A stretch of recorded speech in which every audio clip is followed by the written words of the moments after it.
Elizabeth Magdalena Inostroza, que nos acompaña también. Ella es especialista de la OMPE y va a abordar el tema alcances sobre las elecciones generales 2026, novedades, hitos y más. Y tendremos un espacio para que ustedes también realicen sus intervenciones y estas sean respondidas también. Luego tendremos un espacio que, si bien en esta oportunidad va a ser virtual, pero no menos importante, por un especialista del PNUD, quien estará a cargo de la ponencia para abordar el tema más allá del fact-checking, estrategias contra la desinformación en procesos electorales, los cuales también tendrán un espacio para preguntas y respuestas.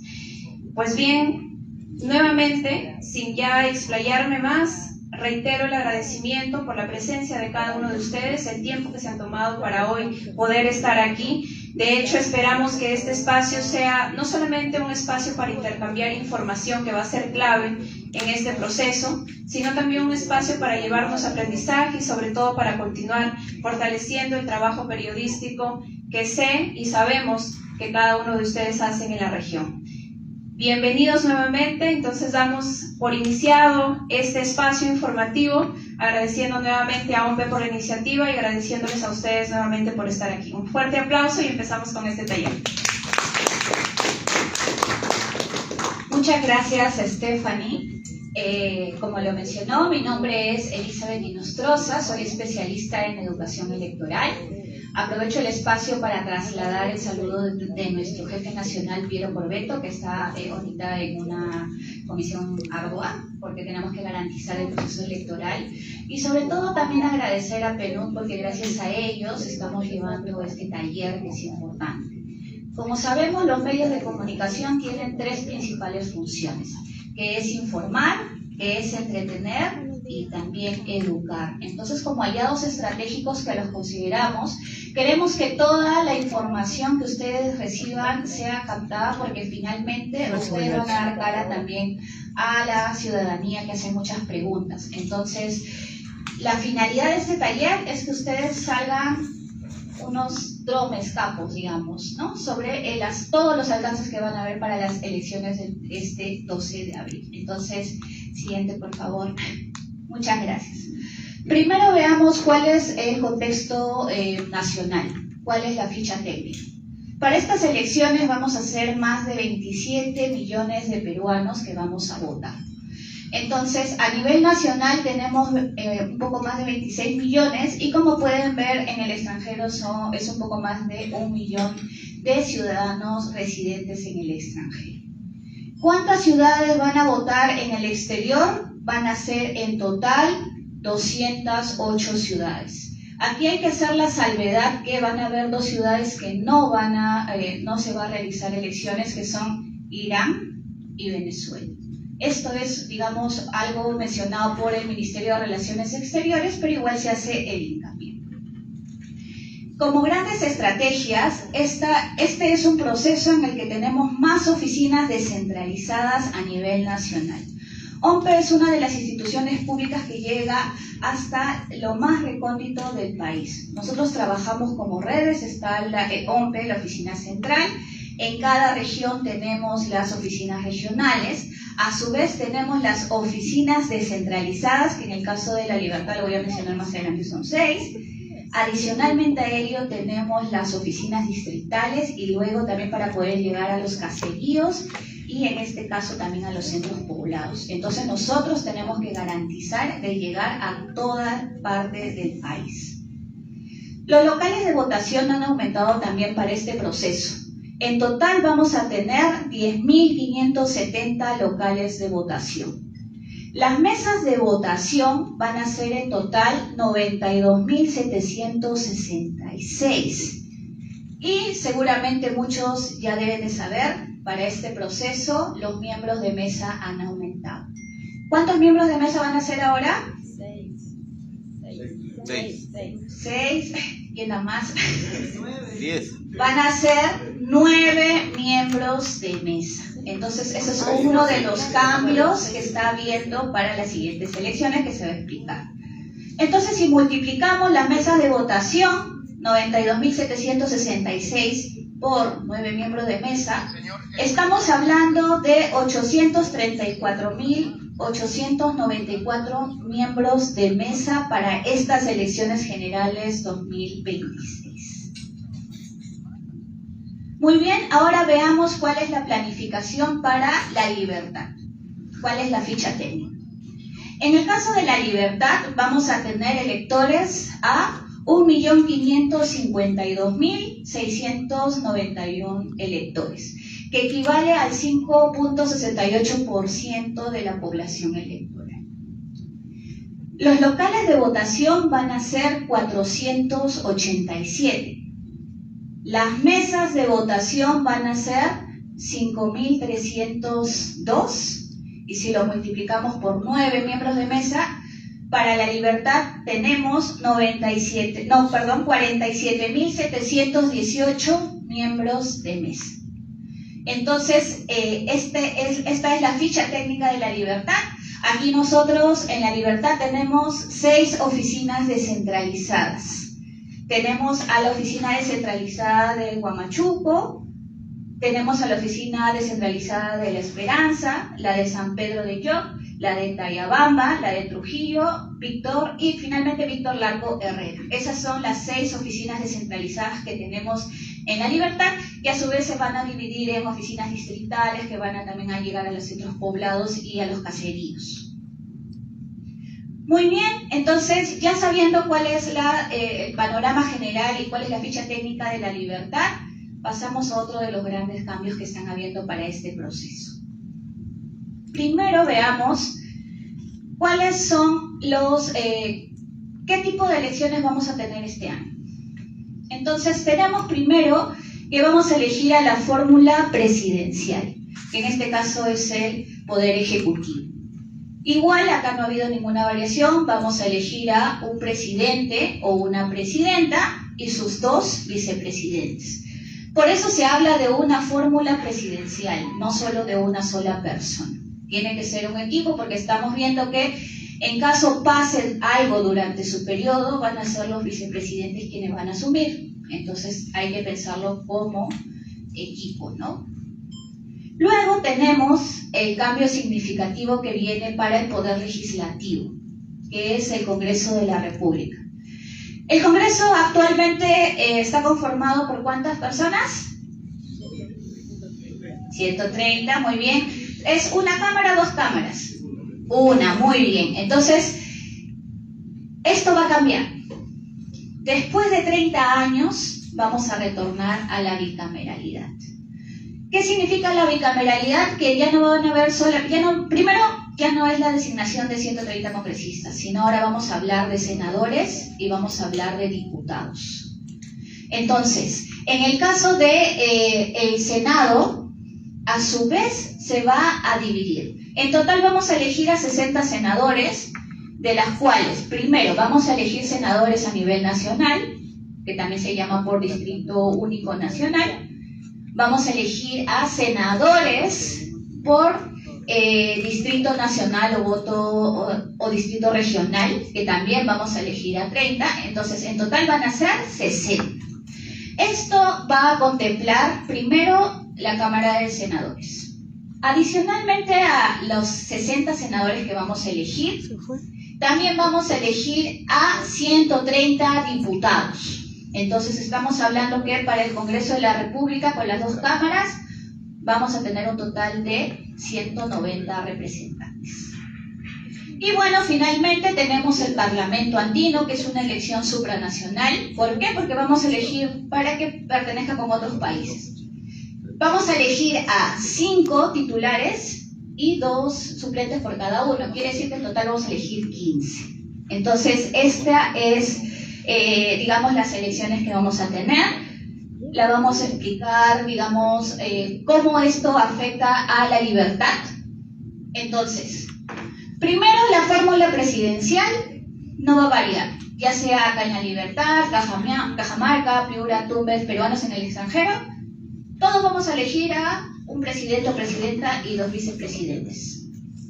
En el caso de la Cámara de Senadores, para senadores a nivel nacional, todos vamos a elegir a 30 senadores. Quiere decir que todos vamos a tener la misma cédula en este cuerpo igual. Quiere decir que Cajamarca, La Libertad, Piura, Tumbes, vamos a elegir a los 30 más votados. O sea, todos vamos a tener lo mismo y vamos a elegir a los 30 que obtengan más votos. ¿Dónde va a variar? Va a ser en los senadores a nivel regional. ¿Por qué? Lo que buscan los senadores a nivel regional es que pueda haber al menos un representante por cada distrito electoral, que en el país son 30. Ahora me dirán, Elizabeth, ¿por qué son 30 distritos electorales? Es muy sencillo. Tenemos las 24 regiones, adicionalmente a ello le aumentamos el Callao, peruanos en el extranjero y Lima Metropolitana. Entonces, si sumamos, tenemos los 30, 27, 30, sí.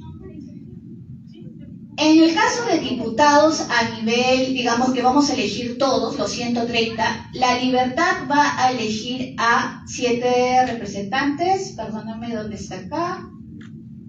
Sí, está bien, 7 diputados, acá está la información. Vamos a elegir a 7 diputados de los 130 diputados que van a ser a nivel nacional.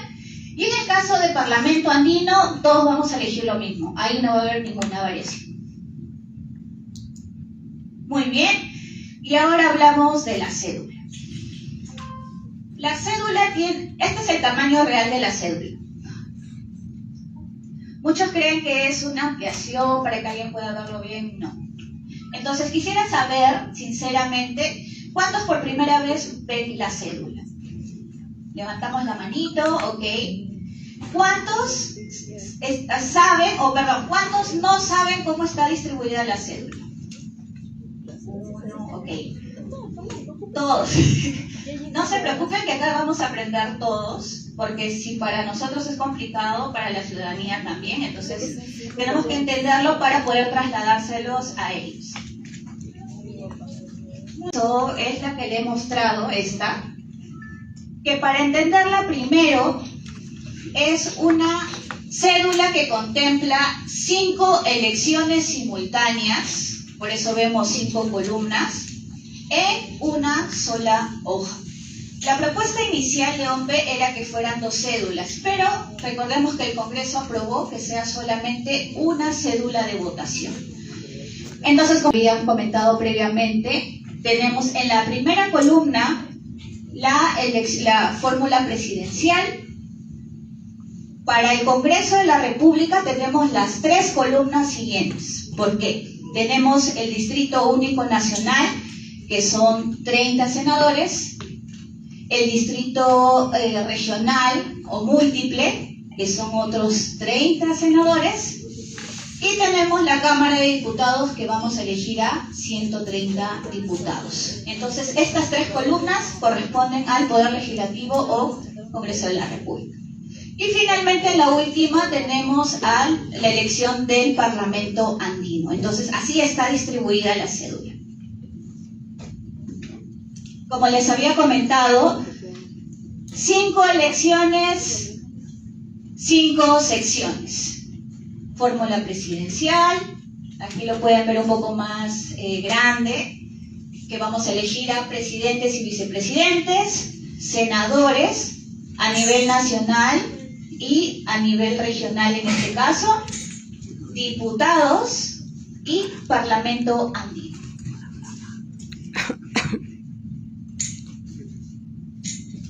Ahora hablemos de algo que es sumamente importante, que es el voto válido.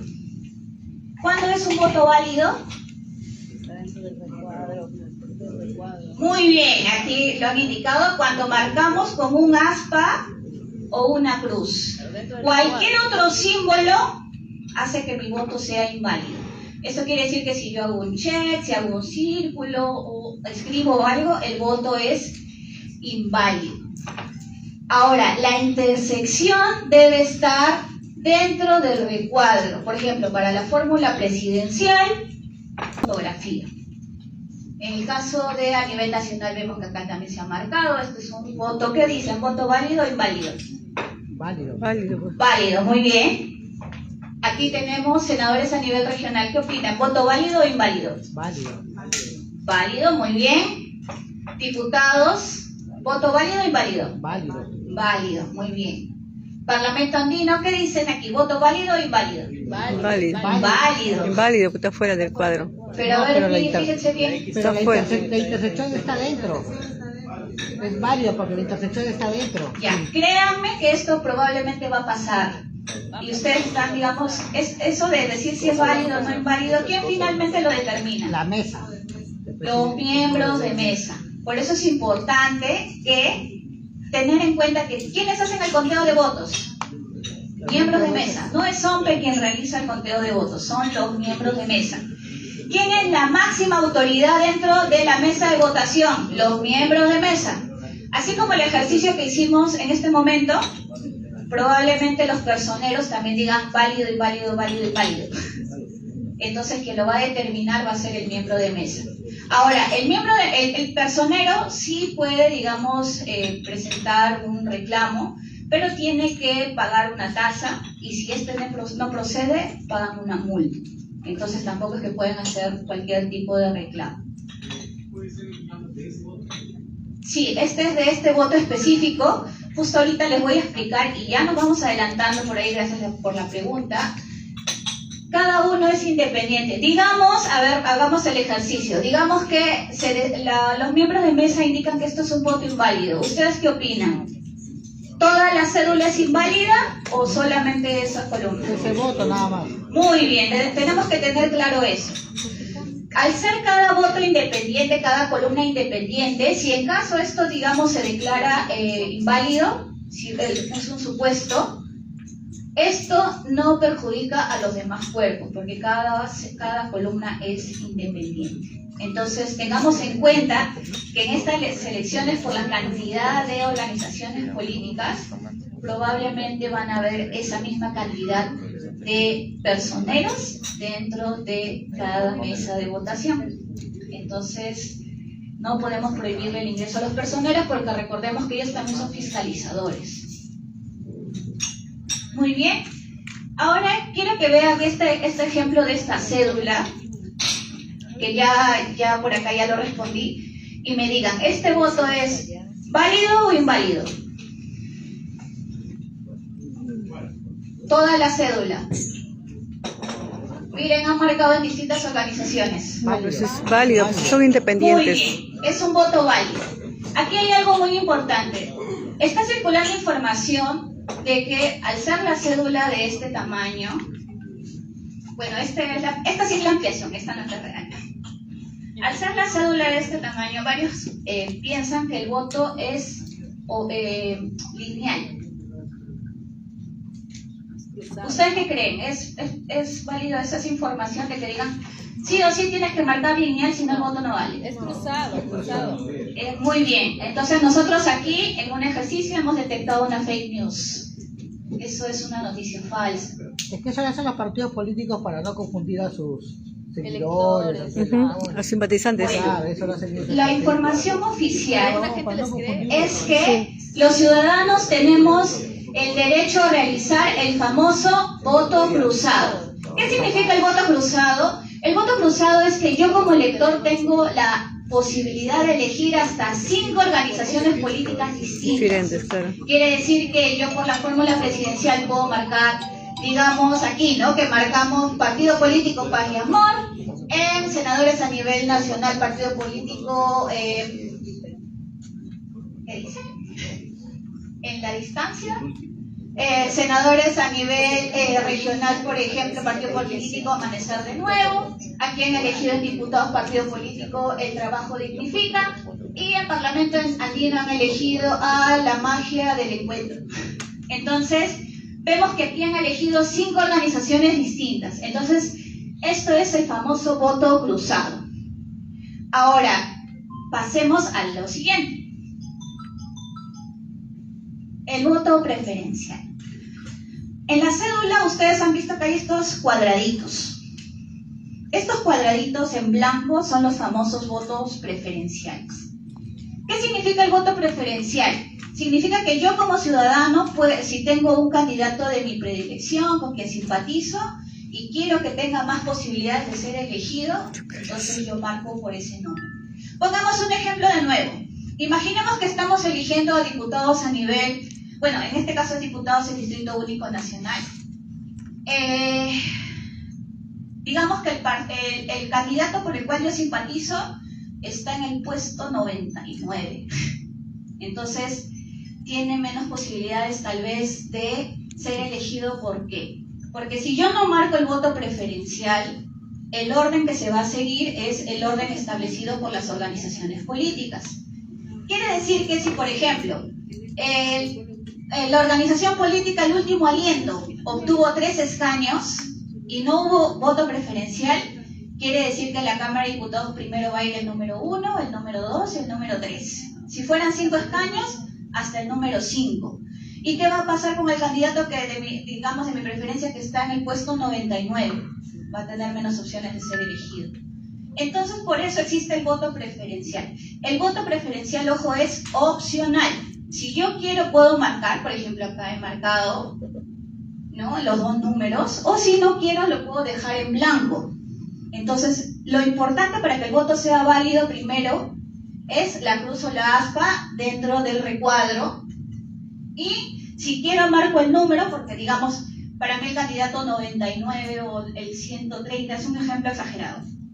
Quiero que tenga más posibilidades de ser elegido. Entonces, eso es el famoso voto preferencial. Señorita, Sí, dígame. quería hacer una consulta sobre ese tema. Muchas veces dicen que cuando solamente marcan el símbolo del partido, el voto generalmente va al número 1. ¿Es verdad eso o es por una...? Yo siempre he escuchado esa teoría, no sé si... usted... Sí, justo es lo que estaba explicando. Por ejemplo, en la Cámara de Diputados les decía, ¿no? Si yo no marco el voto preferencial, el orden que va a seguir es el propuesto por la organización política. Recordemos que las organizaciones políticas dan numeraciones a sus candidatos. El número 1, el número 2, el número 3, el número 4.